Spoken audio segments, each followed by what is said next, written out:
Hello friends, welcome back to Games. My name is Joseph and today on PlayStation News, Naughty Dog joins Visual Arts and new studio for a new AAA game, God of War Ragnarok won't have photo mode at launch, one of Hideo Kojima's upcoming games is a new medium, CD Projekt Red announces The Witcher Remake, and more. Let's get into them. Naughty Dog joins Visual Arts and new studio for a new AAA game.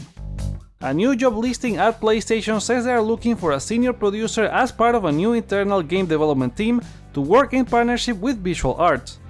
The project is also being developed in collaboration with Naughty Dog and aims to deliver a high-quality VAR and compelling experience. Visual Arts are the team that started development on the recent The Last of Us remake, and it moved internally to Naughty Dog as it got closer to release. With The Last of Us remake having started as an Uncharted remake, it's possible they are considering a return of the Uncharted franchise, or who knows, maybe a Last of Us Part 2 remake already. What do you think these three teams might be working on? Share your thoughts in the comments. The Last of Us multiplayer may be free to play. Another job listing, this time at the Naughty Dog website, is looking for a live ops producer who ideally has experience with AAA free to play live titles. The post doesn't mention The Last of Us as the project they are requiring the position for, but as far as it's known, there aren't any other multiplayer titles at the studio besides Factions. After all, they said in June the project had expanded to something much larger than a mode, and Sony is aiming for this to be one of 10 live services by 2026. PlayStation Studios boss Hermen Hulst said in an interview recently this would be simultaneously launched on both PC and PlayStation consoles. So it makes sense for Naughty Dog to make The Last of Us Factions a free-to-play multiplayer title, given it will have a very wide audience. God of War Ragnarok won't have a photo mode at launch. In a reply to virtual photographer The Ford Focus, Sony Santa Monica has announced that God of War Ragnarok will receive a photo mode after launch. They will be sharing more details as they plan to release it. The virtual photographer mentioned in his preview for Ragnarok that the original 2018 game also didn't ship with a photo mode, instead receiving it 3 weeks after launch. So it seems you will just have to enjoy the experience at first, then come back for the virtual photography tour, which I'm pretty sure won't be hard to do. A reminder that I'll be streaming the game as it unlocks on November 9, so if you enjoy PlayStation News videos and live streams, consider subscribing and ring the bell to know when I go live. PlayStation Plus monthly games have been announced. Sony has announced the PlayStation Plus monthly games lineup for November, available to all users of the service. Just like it was leaked the day before, the lineup includes Nioh 2 for PS4 and the remastered version for PS5, LEGO Harry Potter Collection for PS4, and Heavenly Bodies for PS4 and PS5. All PS Plus users regardless of the tier can access these games from November 1st to December 5th. And now's your last chance to claim October games Hot Wheels Unleashed, Injustice 2 and Superhot until October 31st. The announcement for extra and premium catalog updates will follow at some point around November 10. In related news, the expiration dates have returned to the games in the collection and classics as the feature was missing for a few days. Current games leaving the extra and premium catalogs include Res Infinite, which still doesn't have a date, and Grand Theft Auto Vice City on February 20, 2023. What do you think about November Essential Games lineup? Leave a comment or vote in the poll on the community tab. One of Hideo Kojima's upcoming games is a new medium. In an interview with The Guardian, Hideo Kojima talked about his 7 years of being an independent game developer.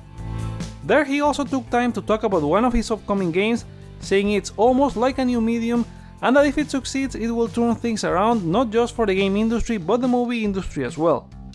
We still don't know what game he's talking about, but it's likely to be the Xbox Cloud project he teased at their conference back in June, which may or may not be called Overdose. Although rumors point out at the famous creator revealing a sequel to Death Stranding as a PlayStation exclusive first. It's certainly exciting to see his pioneer approach to developing games and hoping we can see more of what he's working on soon. Are you looking forward to Kojima's next game? Share with us in the comments. Bioware shares update on their games. Bioware has shared an update on their upcoming Dragon Age Dreadwolf and the next Mass Effect. Bioware GM Gary McKay posted in their blog saying the new Dragon Age has crossed the alpha state and is playable from the opening scenes of the first mission to the very end. The game is still long away from launch and the team will be focusing on pacing, character relationships and narrative cohesion. In regard to Mass Effect, he said they are hard at work envisioning the future for their new single player game, hoping to share more during End's 7-day celebration. CD Projekt Red announces The Witcher Remake. We now know the details of one of the recently announced projects from CD Projekt Red. The title, originally codenamed Canis Majoris, is now revealed to be a full Witcher remake with Unreal Engine 5. The project is in early stages and is under the wing of Polish studio Fool's Theory, formed of veteran Witcher series staff, with CD Projekt Red serving as creative supervisors. No other details like target release window or platforms have been revealed, but very likely to arrive on consoles whenever that happens. Are you excited about the Witcher remake? Let us know in the comments. WB Games update on Rocksteady and Suicide Squad. WB Games president David Haddad shared an update regarding Suicide Squad and Rocksteady Games. Regarding Suicide Squad, the game is nearly finished. They didn't give a release date, but is still scheduled for spring 2023. On the other hand, studio co-founders Sefton Hill and Jamie Walker are leaving the studio they created in 2004, which they said was an emotional decision. The first game they created was Urban Chaos in 2006 and became popular with the Arkham series in 2009. They didn't mention where they will be going next, only saying it will be a new adventure in gaming. With their departure, founding member Nathan Burlow will serve as studio director and Darius Adegian as product director. A round of quickfire game news. Spotify has gotten a newly upgraded app on PS5. This is the same case as with Disney and HBO, where all apps run on PS4 backward compatibility mode, while they run natively now. A new sale is now available on the PlayStation Store. November savings bring discount on games such as The Witcher 3, Grand Theft Auto 5, Shadow of War, A Way Out, Mortal Kombat 11, Tiny Tina's Wonderlands, and more. Preservationist user Kirkland undertook a huge quest of scanning and uploading nearly 1800 US PS2 manuals in full 4K, a collection that cost him around $40,000. You can download any of them for free from the archive website, link in the description. Striking Distance studio boss Glenn Schofield has given hints on a possible sequel to the Callisto Protocol. In an interview with Inverse, he said he wants to make one, as despite the game being full, they have lots of cool ideas they want to do next.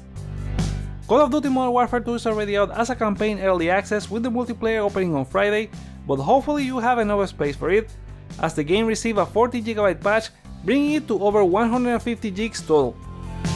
Wolong Fallen Dynasty will be launching on March 3, 2023. There will be a digital deluxe edition including a season pass for 3 DLCs with new demons, weapons, scenarios, and more, plus a bonus armor, digital art book, and soundtrack. Besides, a limited edition will be available with a steelbook and more bonus content. Marvel Midnight Suns is also getting a season pass with 23 premium skins available at launch, and 4 post-DLC packs with heroes like Deadpool, Venom, Morbius, and Storm. The game launches on December 2nd. And those are our PlayStation stories for today. What are your thoughts on the upcoming Naughty Dog projects? What about what's next for CD Projekt Red? Share your thoughts on any of the news below, let me know your feedback by liking or disliking this video, check out other videos you may enjoy while you're here, and consider subscribing for more on PlayStation. Thank you so much for watching, my name is Joseph, this is Hype for Games, and let's get hype!